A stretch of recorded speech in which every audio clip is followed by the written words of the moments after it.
Meet Maria Chica. and Chica and discover what love Nice to and meet you, second Maria. chances can do.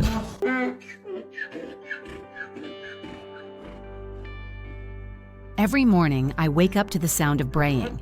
It echoes across the fields and slips through the windows before the sun is even fully up.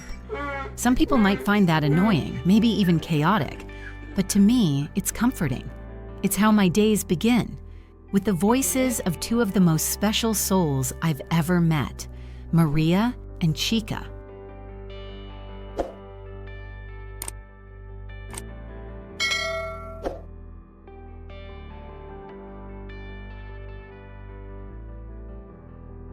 If you've ever wondered what healing looks like, real, deep, life-changing healing, you'll find it in the eyes of animals like them.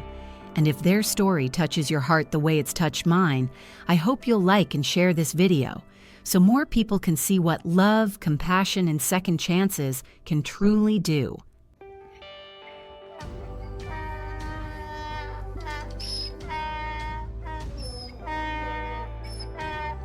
When Maria arrived, he was confused. He'd spent his life as a prop, a source of amusement at parties. People would shove him around, laugh when he stumbled, like it was some kind of joke. But it wasn't funny. Not to him, not to anyone who cares. There was no affection, no connection, just noise, hands, and cruelty. His eyes didn't shine. He didn't even bray much when he first came.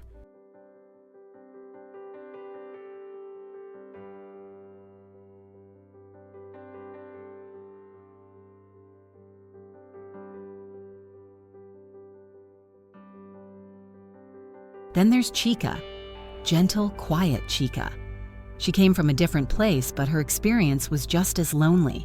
She was barely handled, kept in a space too small for her body to move freely, with barely any attention or interaction. When she arrived, she wouldn't come near us. Her hooves were overgrown, her coat dull, and her eyes were distant, guarded.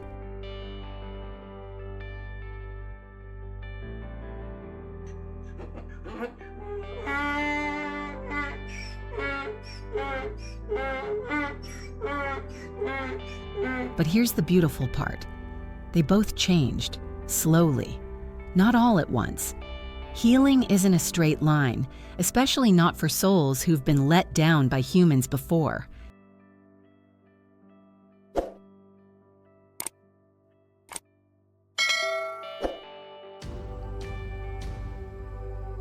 I didn't just feed them or clean their shelters. I talked to them. I shared my life. Maria, I'd say, "You're not going to believe what happened today." Or to Chica, "Some people just don't know how to be kind, do they?"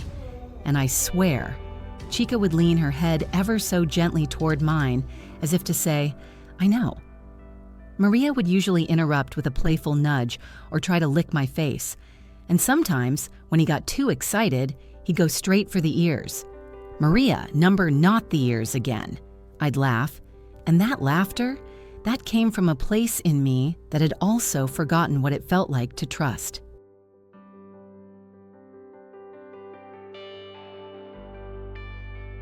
One afternoon, I was fixing a fence. A neighbor had been complaining about the noise, and I was feeling stressed, tired, just a bit worn down. I looked over and saw Chica watching me quietly, her ears twitching. "Chica," I sighed, "you've got to stay on the sanctuary side, okay? We're not in the mood for more complaints today."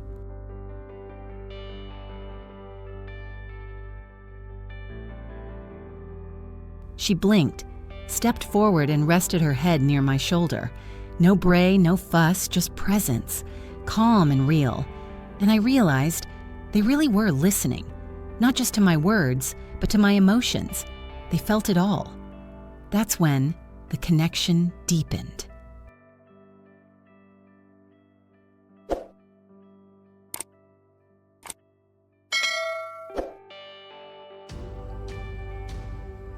Now they follow me around like oversized dogs.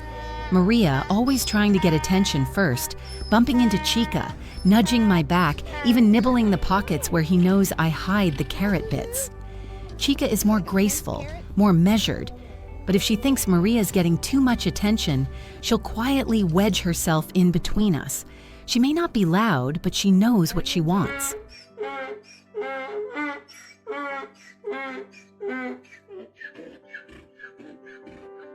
And what they both want, what they deserve, is love. Over time, we've welcomed more donkeys, each with their own story. Maria, Cha-Cha, Mar, Ronnie. Some scared, some aggressive, some too quiet. We take our time. We let them be who they are. And slowly, just like Maria and Chica, they begin to trust, to lean in, to bray with joy instead of fear.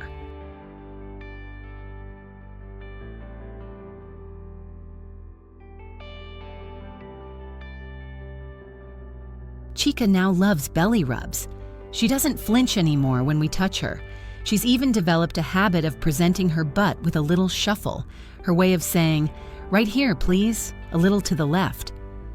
Maria, meanwhile, thinks he runs the sanctuary. He races to the gates, calls out for breakfast, and tries to steal tools when I'm working. They both scream at 7 a.m. sharp just to remind us who's really in charge. It's in these little moments, muddy mornings, warm noses, playful headbutts, that we're reminded of our mission.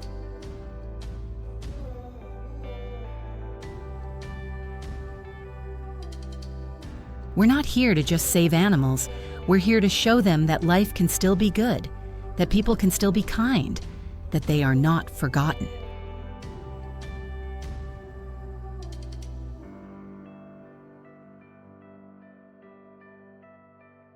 If you've watched this far, thank you.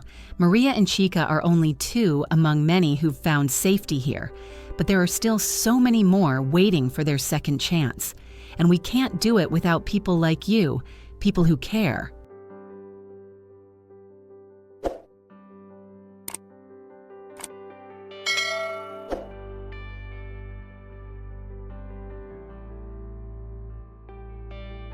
So if this story made you smile or tear up just a little, please consider joining us. Whether that means donating, sponsoring, volunteering, or simply sharing their story, it matters more than you know. Because we're not just building a sanctuary, we're building family.